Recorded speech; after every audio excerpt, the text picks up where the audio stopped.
let's kick it off with Nick Lafferty, the head of growth marketing at Profound. He is going to talk about how you automate content operations for the next era of search. Thanks so much, Welcome, Emily. Nick. Thanks for having me. Let's kick this off. So Nick is going to dive into a workflow.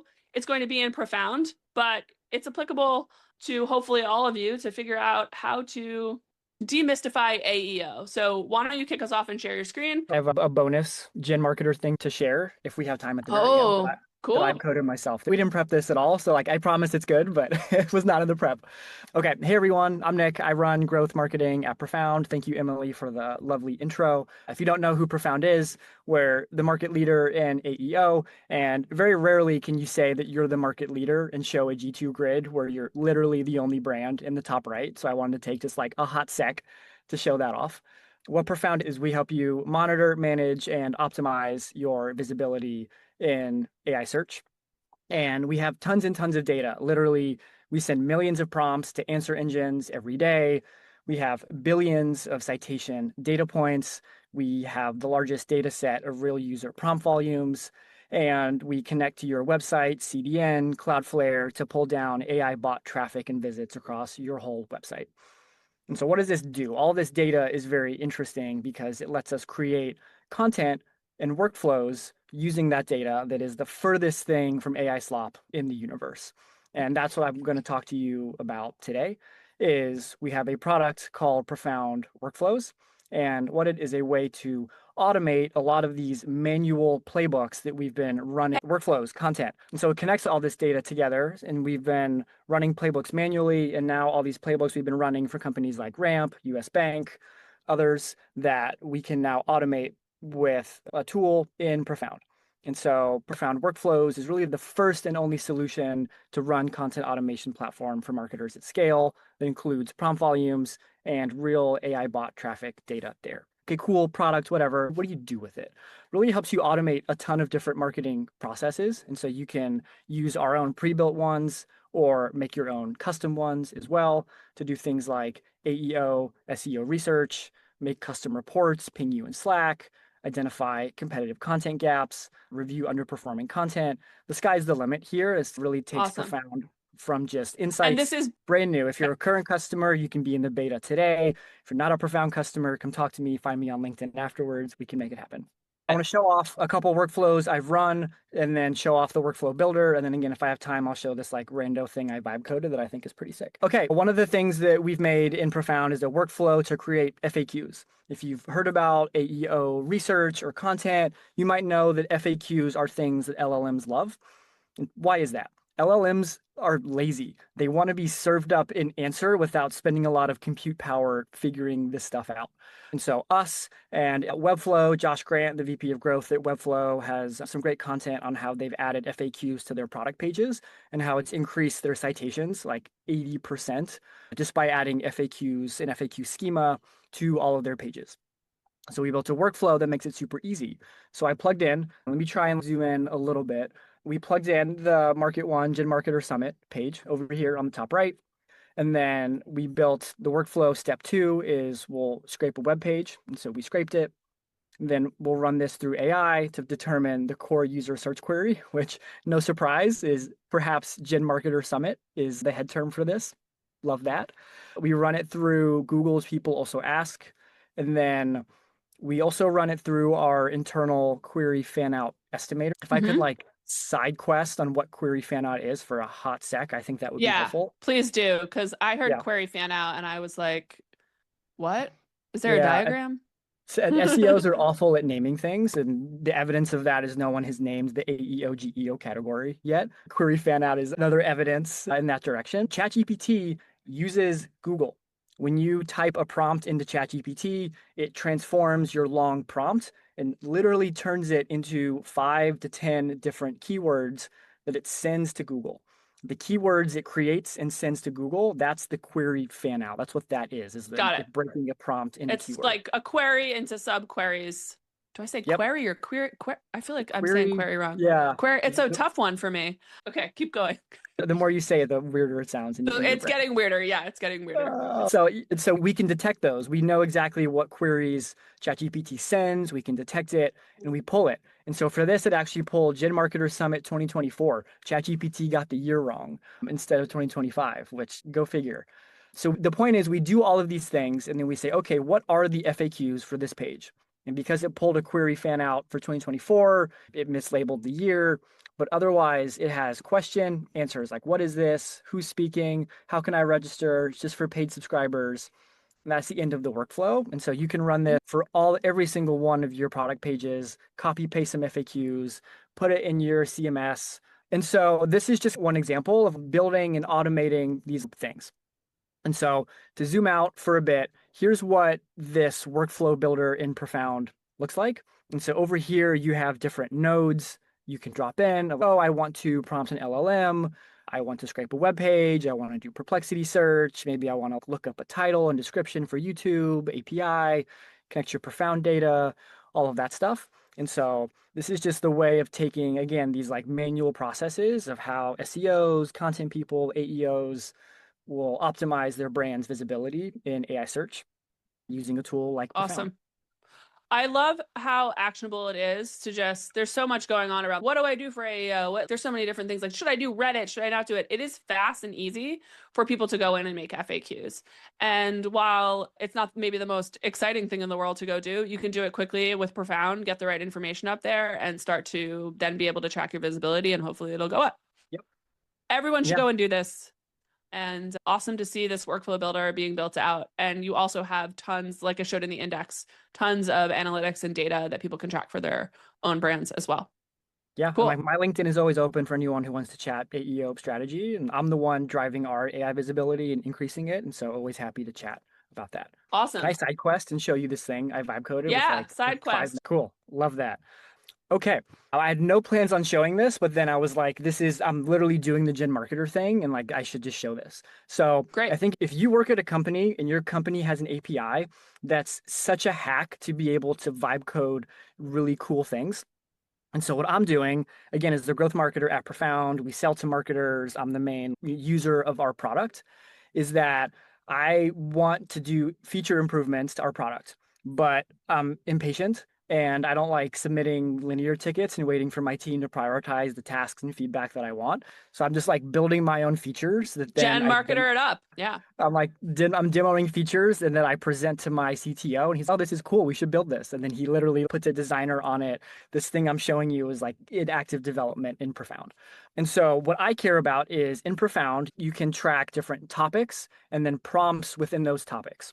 And so for me, my topics are like AI optimization, competitor analysis, AI SEO, AEO, all of that stuff. But what I found is that for me as the practitioner, it wasn't clear what topics I'm winning, meaning I have a page that's being cited in that topic when people ask it, what's the best AI optimization tool? What's the best AEO tool? Whatever. I want my content to be cited. And so I used our API, pulled in all of our data for our Profound account, and wanted to go through and build a very visually easy way to say, where am I winning? I'm crushing these categories. I have 3 pages in the top 3 with over 100,000 citations, 1 in the top 3 for this topic. I know I track Profound versus competitor. So what pages do I have there? All of that stuff, I just like vibe coded, mostly like Lovable, a bit of Cursor. So using the Profound API, you then use Lovable and Cursor and probably use some LLM to help you write the prompts for those as well. Yep. Yeah. Write the prompts, write the code, run it, Yep. debug it, all of that Yep. stuff. One more quick thing with the Awesome. time I have left.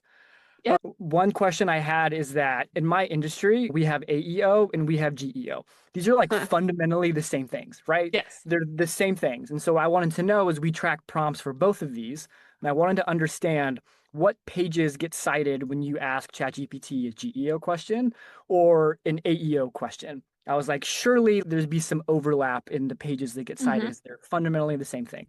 There's only about 20% of these pages overlap for GEO citations and AEO citations, meaning that if I want to rank for both GEO, which all these pages rank for GEO, or AEO, I have to write completely different blog posts, which to me is like an insane thing. I think this might change as LLMs get a little bit better, but an example of me having a problem, like vibe coding my own solution, and now this will make its way into the Profound app as well.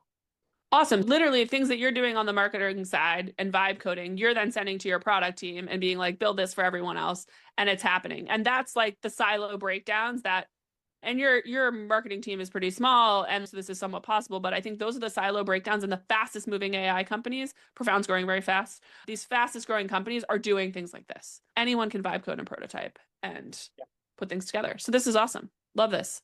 Thanks for sharing what you vibe coded. We have one question for you. I think people have questions about the workflows launch and specifically what plan is that included in? When's that coming? People are excited. So I'll give you a chance to be promotional.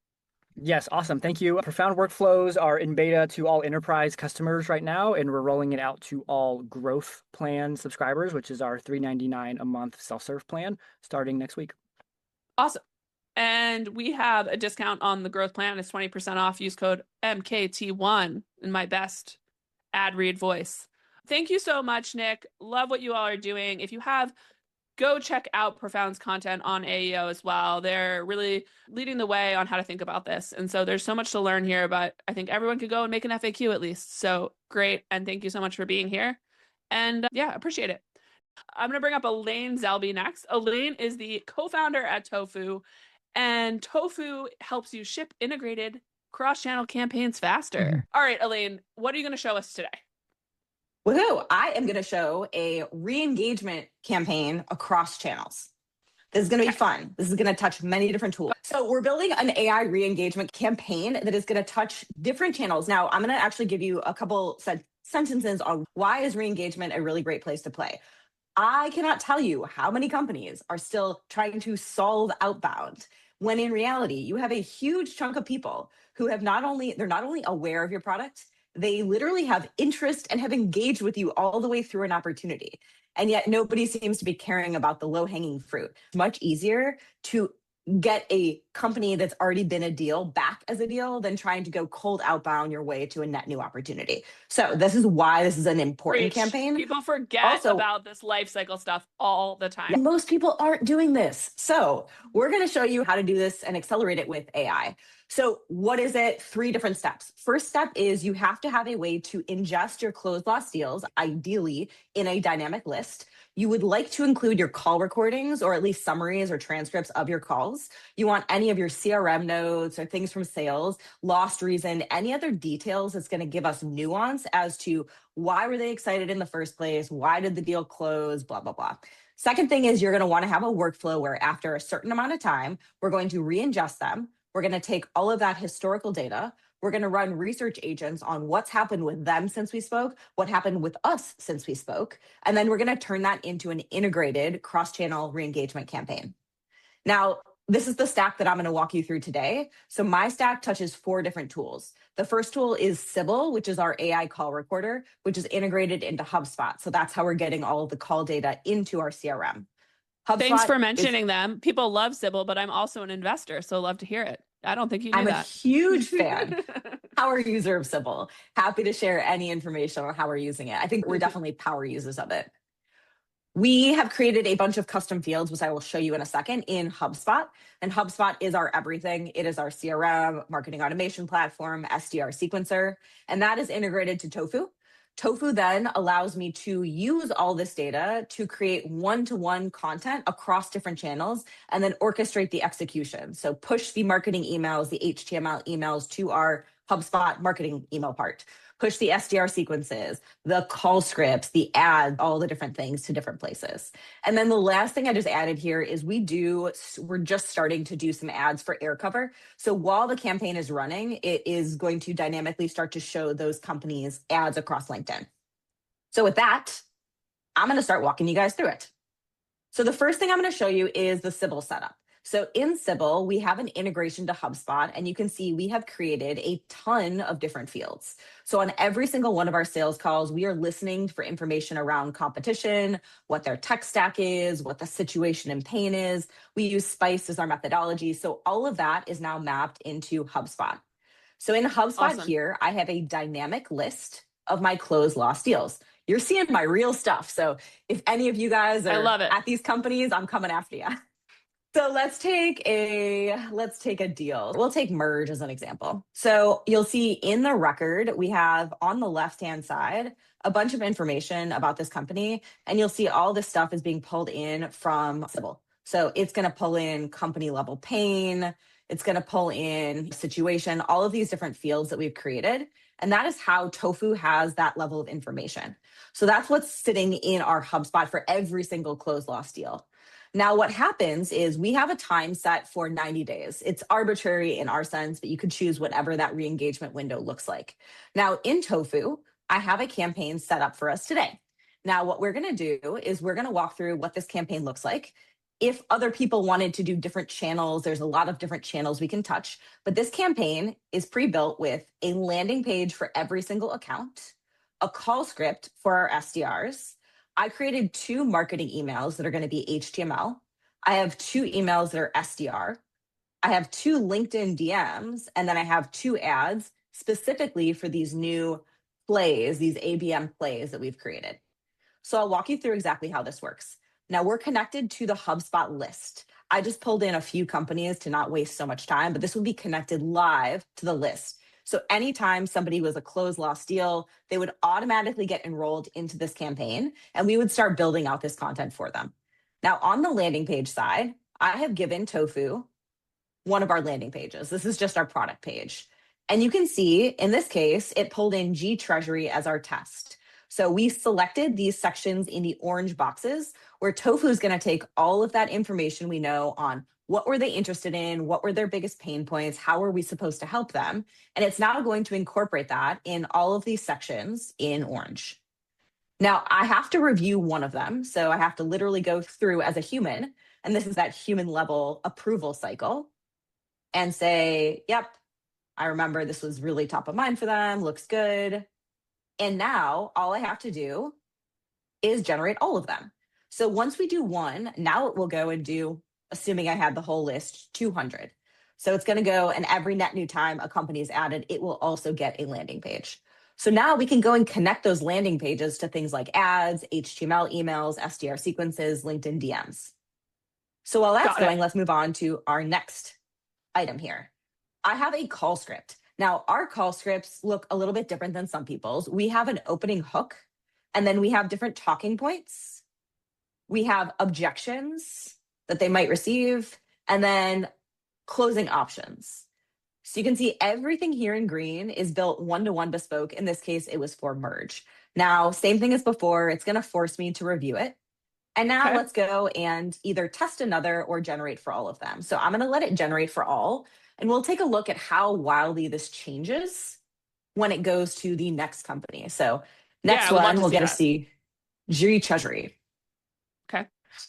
And in this case, we're not really prompting it with much. So one of the things about the way we built Tofu is behind the scenes, there's a bunch of prompts based off of asset types. So we know what is the goal of a call script? What is the goal of a marketing HTML email? What is the goal of an SDR sequence? And in this case, we're going to go and use that information to make sure that we are creating essentially the right type of thing for them. So we'll let these generate, and we'll review a couple different examples. So here on the landing page side, let's take a look at one for Relay Network as an example. You'll see all of these sections. So apparently for them, outbound was the big reason they were looking at us. All this stuff around what verticals they were targeting, things around that. That's our landing page. Let's take a look now at some of our marketing emails. So marketing emails are going to be HTML emails that we ingest directly from HubSpot, Marketo, anywhere else you're storing your marketing emails. Ours are pretty simplistic.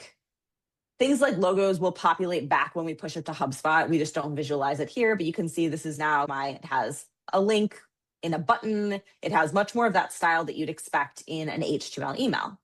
Similar to what we did before, you can see each of these different sections are all now extremely personalized for G Treasury. You can see here, this one says, apparently they were looking to scale personalization across content for CFOs and treasury managers. They acquired Ripple recently, so it's bringing that in. That's that research agent going and saying what's happened since we last talked. It's bringing in companies that we're working with that are similar in their space. And just like we did before, we will approve it, and then we will go and generate all. Now, once these things are all generated, we will push these back to where they need to live. So I'm going to let them all generate and we'll review some and then we'll push them back. Let's take a look at our G Treasury call script. So here you can see we now have our hook. Do you find that for these call scripts, do you find that sales is coming in here and generating it too, or is marketing generating it for sales, or are they working together in Tofu? Tell me a little bit more about who's in here. Marketing is generating this 90% of the time on behalf of Okay. sales. So marketing is coming Awesome. in and saying, hey, we're going to go and configure this, but marketing is owning SDRs more and more. And I think that will only continue. So Yeah, in I this think so too. case, we are now saying, hey, let's enable you. There are a ton of AI SDR products. I don't think SDRs are going away tomorrow. I think in reality, you might have a few that are doing much more of the human elements, the calls, the actual things that only a human can do. Whereas being able to generate the call scripts for them, automating all of their email outreach, automating the LinkedIn outreach, all of that stuff is going to happen. Let's take a look at a couple quick other content types. So this will look similar to a lot of other things. A million companies can do SDR emails, but in this case, very similar. We can automate the entire sequences out of HubSpot, Outreach, SalesLoft, wherever else you're sending your SDR sequences. We have our LinkedIn DMs. So again, just a different content type, bringing in similar things, something now the SDRs can execute out of LinkedIn. And lastly, I'm going to generate some ads. Now, our ads, all I did here was I pulled in our ABM plays PDF. So it's just a list of these 27 plays we created. And I asked Tofu to generate 2 different ads. So Tofu's now going to go and generate 2 ads for us. And they're going to be just single image ads. And while those generate, we'll also go and make some new images for them. And these would then, for us, we position this in LinkedIn Campaign Manager. If other companies are doing it across different channels, it would go there. Okay. There's questions on what this integrates with. I know it integrates with a ton, but there's a couple questions about Salesforce and other things, and you just mentioned integration. So can you quickly Salesforce, tell us HubSpot, Marketo, Outreach, SalesLoft, Gong Engage, pretty much any of the tools that anybody on this call would be using for marketing automation, sales outreach, and then CRM. Awesome. Someone asked the about things Braze. We haven't done yet are like Eloqua, Microsoft Dynamics. Hopefully no one on this call is on those tools, and I'm sorry if you Does are. anybody still use Eloqua? Sorry if you're a marketer at Eloqua. You've got a hurdle to climb. Yeah, exactly. All right, cool. So just to quickly show the execution piece of this, once we export it, it'll export to wherever we are integrated. In my case, I use HubSpot. It is already integrated to HubSpot. So now when we export this, the way that these type of things export, first we got to export our landing page, and I'll show you what that looks like. The landing pages are going to go back to my existing website. So the domain is tofuhq.com. We're not hosting it. We don't require a subdomain or anything like that. When we export these pages, you'll see we generate these query parameters. So if I had additional UTMs, this is where I would add that for tracking purposes. We generate our own query parameters to make sure we show the right content to the right people. Now it's going to push these back as dynamic pages. So let's take a look at the Anaplan page. This is now live for them. So here, apparently in our calls, we know that they have over 12,000 accounts for ABM. You can see all of this stuff is hyper-personalized for Anaplan. Everything else about my site is still inherited. And now all of these pages are live and ready to use. So that's on the pages side. Last thing I'll do is export our emails. This is just the link between the landing pages and the emails. Now let's go and show an example of exporting our marketing email. So we're going to export this to HubSpot. And we'll push this to a workflow. So the way that it's executed in the end is we push this to a workflow in HubSpot. So once I export this guy, I will add it to a workflow. Here, I'll actually just, since we don't have that very much time, I'll just jump into HubSpot. So the marketing emails are pushed here. And then I configure them in a workflow. So in this case, our workflow is set so that we have the logic behind this, by the way, is a member of this dynamic segment. So our close lost deals. Number of open deals is 0 because I do not want to hit people that are also re-engaged already. So if somebody comes back in that time frame, I wait 90 days and then we are sending email 1, waiting 7 days, sending email 2. Now, each of these emails is dynamic, meaning every single person that comes into this flow is going to get a different email. They're going to get completely different content and then completely different LinkedIn DMs, SDR emails, landing pages, and ads. All of that stuff is going to be bespoke.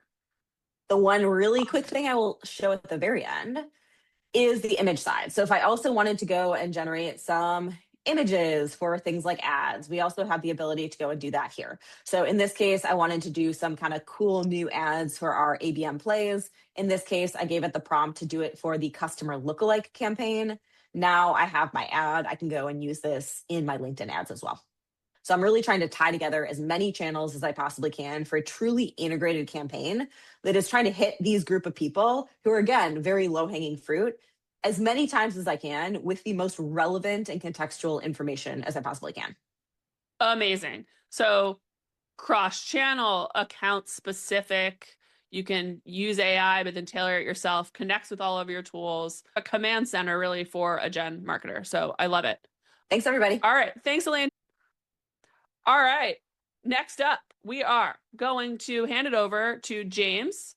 James is head of growth at Framer. Framer is a site builder used by startups, used by Fortune 500. They have an integrated CMS. SEO is integrated. They even have analytics integrated. It works more like a design tool than a site builder. I'll stop talking about it. I also love Framer because it rhymes with Kramer, so it always makes for a great partnership. But James, excited for what you're going to show us today, because what you're going to show us relates to people getting free door prize Market One related gifts. So I'll hand it over to you. Yeah, thank you, Emily. I really appreciate it. So let me just start by saying, if you haven't seen it yet, come to this website, enter a raffle, give your name, information, sign up for which of these 3 awesome prizes you want, and we're going to pick a winner after the conference today. But I want to actually talk to you guys about how we used Framer to get to this point. You'll notice this is a website that's built in Framer. But yeah, before that, a little bit more about myself and Framer. So yeah, Framer is a no-code website builder. We help make marketing websites not feel like a formality, but a proper growth tool by putting companies' marketing teams, design teams, growth teams in charge of the marketing website. So if it's ever taken you days or weeks to make even just small changes to your marketing website, I'm excited to show you how you can do that in minutes with just Framer. Quick anecdote I always tell people: before Framer, I was a founder. I ran a consumer music company, and for about 3 years, we spent a year pivoting. And on pivot number 12, I went to my CTO or co-founder and I said, "Hey, Kyle, we got to pivot again." And he said, "Okay, we can do that, but no more engineering time on the marketing website. Like, engineers need to spend time on core product development." And I said, "Okay." So I looked around at all the tools, all the options we had, and we ended up choosing Framer because our team could already use it. And that's not because our designer had Framer skill, but because they use Figma, and Framer is built all around technical design skill and how real teams can get value with it immediately. So first thing up front, I want to talk about Framer as a design tool. So for people here with technical design skills or who work on teams with designers or in Figma, you should find this super, super familiar. So this is Framer's interface demo. It feels super familiar to somebody who's spent time in one of these technical design tools. I always like to contextualize people to imagine that you're in a place, your website builder, and it has all the context about your website already. So we took the MKT1 website and rebuilt it, and now we can transform this page into something that's actually useful and applicable to us for this raffle demo.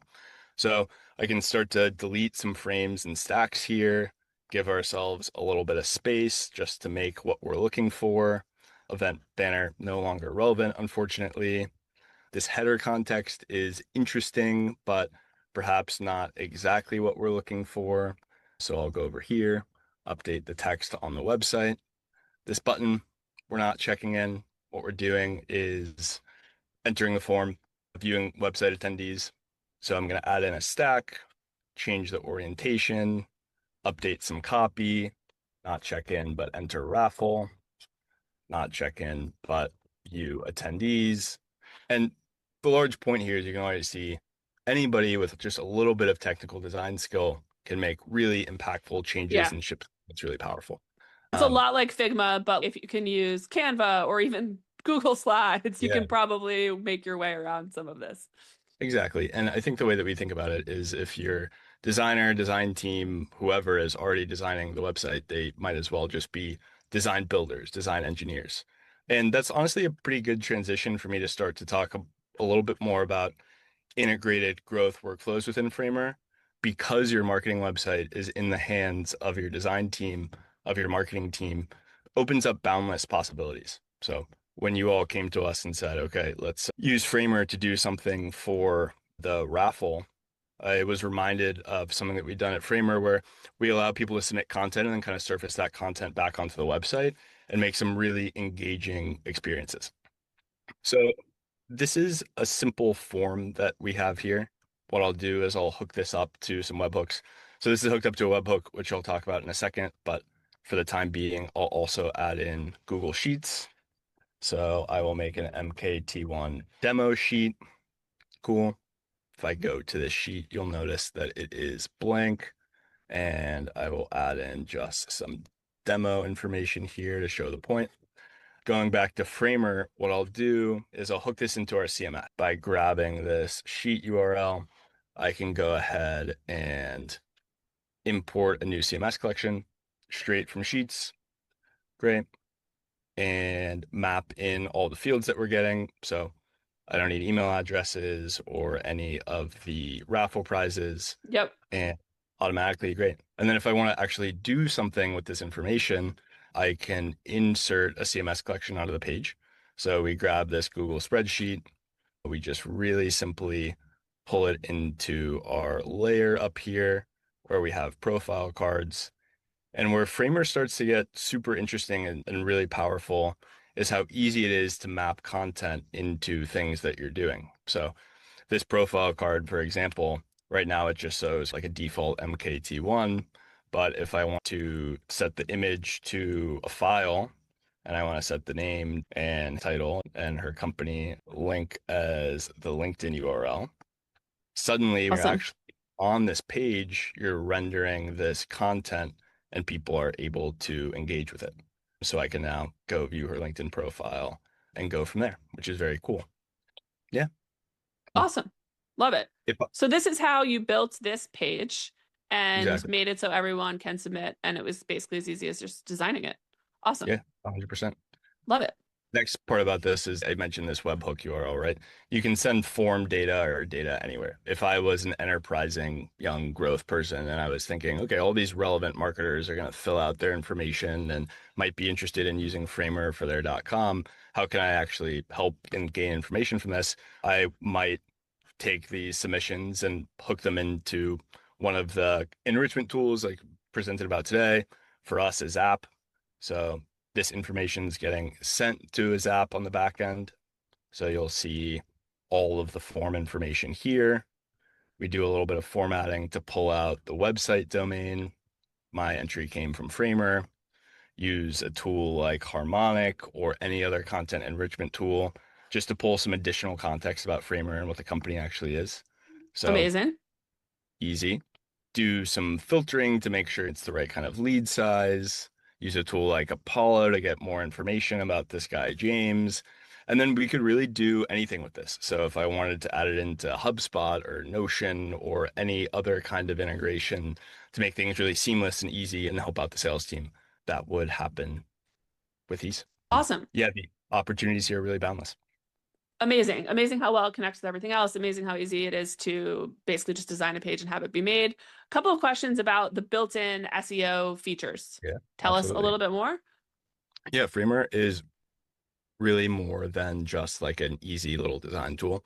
So our foundations going back 10 years, we started as a prototyping tool, very similar to Figma. A few years ago, pivoted, launched the website builder product, and I've really spent tons of time and energy making the tool something that is valuable for enterprises. Our CMS, obviously, which I've showed, but if we start to go into things like here is the actual live website, a number of you are all on the website today, actually submitting things. Monitoring where people are coming from. This also integrates really nicely with A/B testing. So if you want to really easily set up design or copy changes and see how things perform across different funnels, clicks, event types, things like that. It's got everything that a marketing team, a design team, a proper design engineer needs in order to make their marketing website a real growth weapon. Amazing. And so A/B testing is just built in right into the platform, so you don't have to use something else. Exactly. Great. It was always crazy to me that wasn't the case, that I had to use something else. Awesome. Can you mention briefly a little bit just about your startup program? Yeah. So we offer 1 year free for any startups who work with VC firms to launch and deploy their website on Framer. We've got a number of go-to-market programs alongside that. So whether you're a startup who wants a year free, if you're a more mature enterprise that isn't getting that much out of their .com and it's really slow and have difficult workflows, we have a switch program where we pair you with Framer experts and agencies to migrate your website and offer you support in that and anything that you really need to move, launch, or anything else to make your website successful. Great. So if you're thinking about making the transition, they're going to make it really easy for you. Thank you so much, James, for building out our raffle system so people can get awesome prizes and for showing us how Framer works and for being a great partner to Market One in general. And so excited to get some more people on Framer because it really is so much easier for marketers. So thanks again. Thank you. Next up, we have Unify, and we have Austin Hughes, the CEO and co-founder of Unify. Hey, Austin, good to see you. Thanks for having me, Emily. Yeah, thanks for being here. Quick background, I'm Austin, co-founder and CEO here at Unify. We're a Series B stage company, and specifically for marketers, we're building a platform that's purpose-built to do automated, personalized outbound for marketers in particular. We've found, and the quick context of why we care about this problem space is I used to be a growth leader at Ramp, was there as employee 40 and scaled with the company as we scaled to 500 or 600 people. I oversaw everything that touched engineering on the growth side for Ramp, was a ton of fun, and really was my first foray into demand gen more broadly.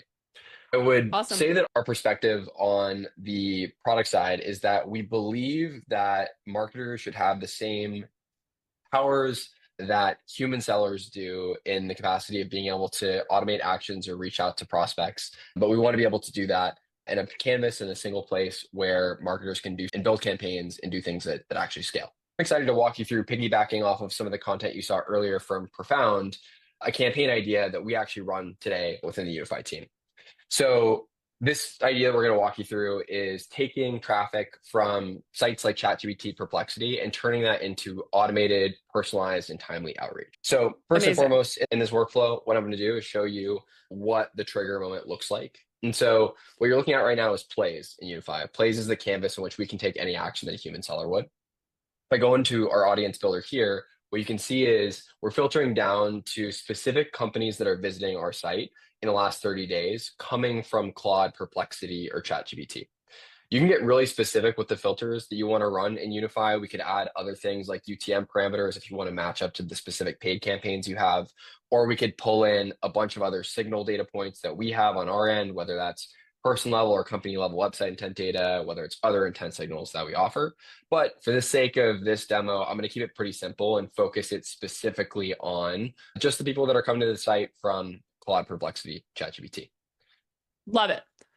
So people that are coming from the LLMs because you used Profound and updated your FAQs and did all of that stuff. Love the continuity here. Okay. Yes, you've got a crazy amount of traffic coming in from these sites, but then the question is, how do you actually get them to convert? And outbound email is one of the great ways that you can do that. Okay. In this case specifically, what we care about is making sure that we're not spraying and praying. The whole genesis of Unify is focused on getting to the right people at the right time and being specific about who we go after. And so we've got a couple agents in this play in particular. This next one is really just a basic qualifier. You can see over here on the left-hand side that what we're doing is filtering out any companies that are agencies or service providers that we wouldn't want to target.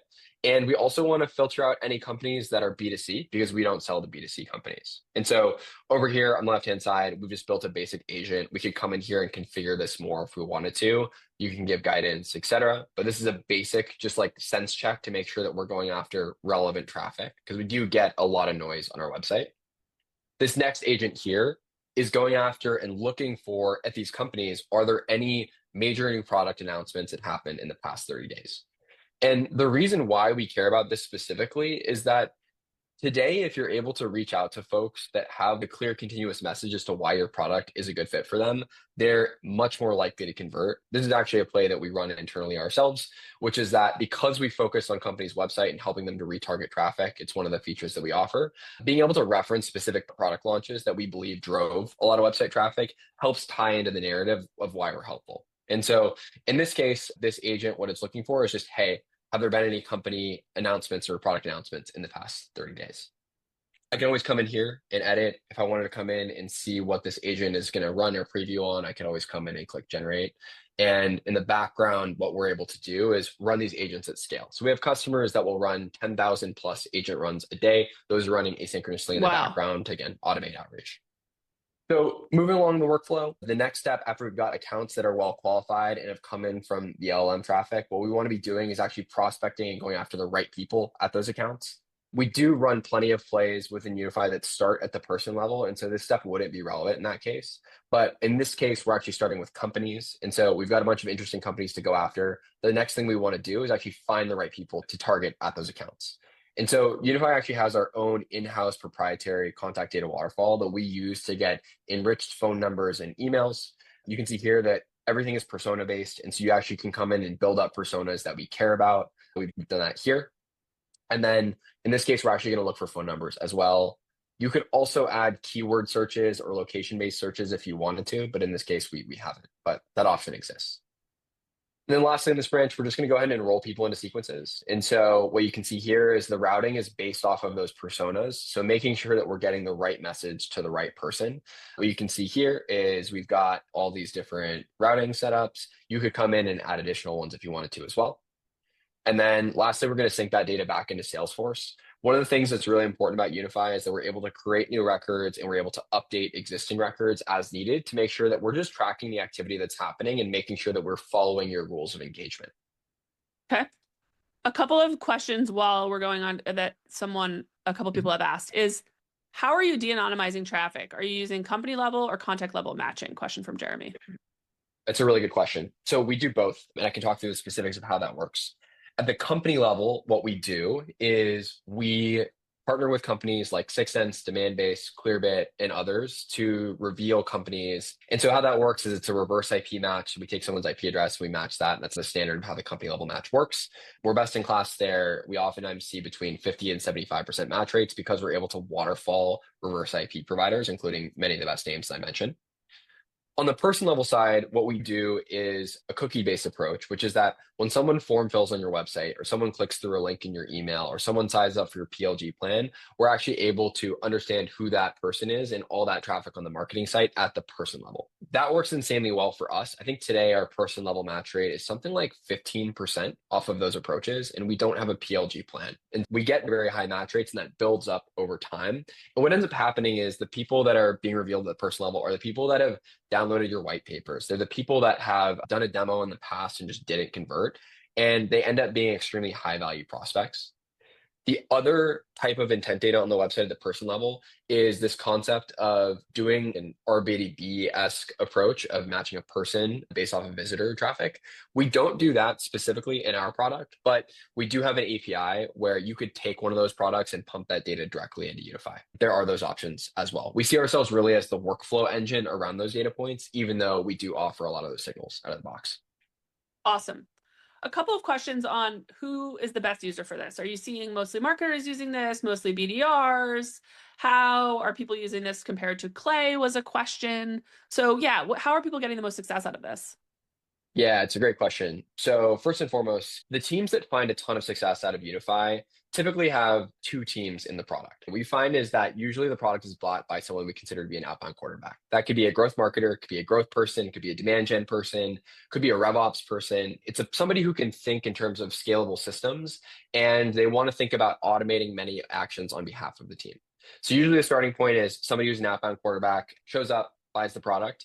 And then over time, what we've seen is that they start to pull in their reps into the product. BDRs and AEs in particular, we put out a product called Unify for Reps about 4 or 5 months ago.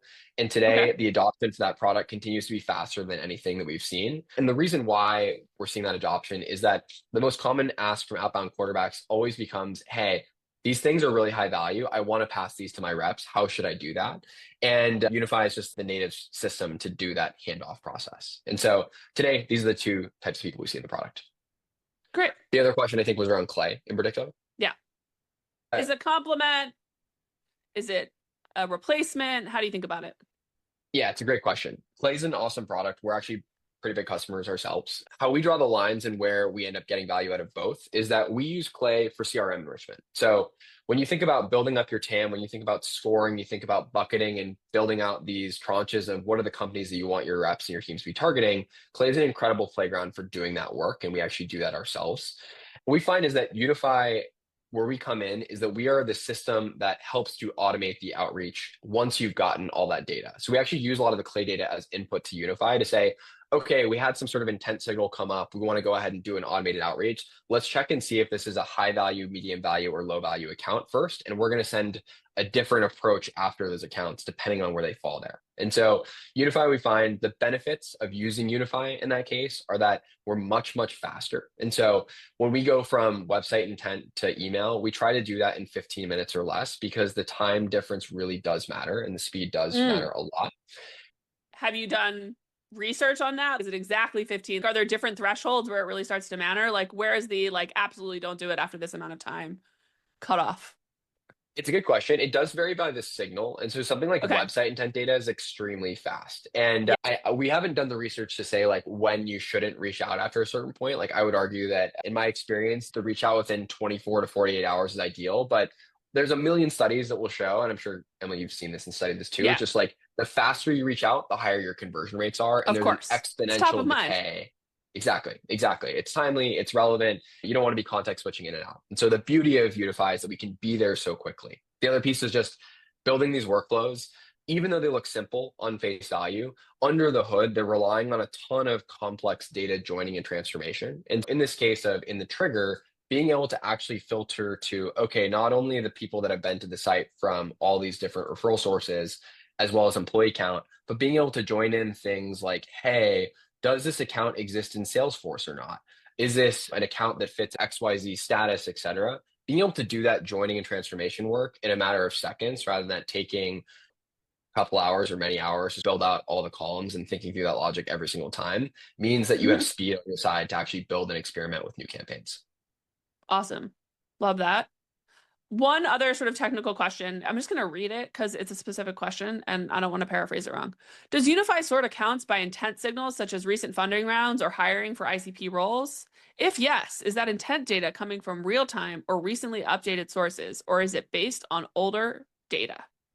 Yeah, it's a really great question. So actually, in this case, let's take that product signal that I showed earlier and actually pull up an example of that. So under the hood, we find that we've got access to, our goal is to get you the best data possible, because that corresponds with actually converting and driving pipeline. And that's what our customers really care about at the end of the day.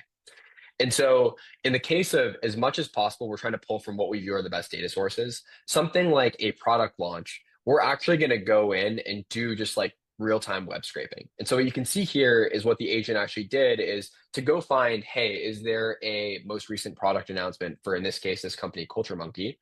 What we can see is that the answer it came back with was, yes, we did find something. And in particular, we found that there was this new product called Hummer AI. What you can see here is that this agent has access to a bunch of different tools that it can use. Some of those are internet searching, some of it's website scraping, some of it's actually calling enrichment APIs and things like that. And so the short answer is that we can take from all those approaches that you called out. We can take from some sale data as well as all this fresh internet data. And we generally are focused on getting you the freshest, most relevant data points. And so oftentimes what that means is that our agents are resorting to doing internet searching and doing real-time scraping of websites. We have customers that will run 100,000 agents a month, so they can just keep constant fresh data in their databases and use that for targeting. Amazing. Great and comprehensive answer. Any last words, Austin? Just, hey, if you're looking to turn automated outreach into one of your best performing demand gen channels, we would love to chat with you about it. And in particular, I would say that the strategies that we find are really working today are when you can build a book and a portfolio of plays that really work for your business that you stack on top of each other. I showed you one play here, but I would say that today within Unify, we probably have 25 to 50 plays that are running that all drive value, and happy to share more if anybody's interested. Awesome. Love that. And yeah, it's really about doing what works for your company specifically and personalizing it to your audience. And that's the whole point of the summit, really, and being a gen marketer. So thanks for tying that back for me. And thanks for being here. Thanks so much, Emily.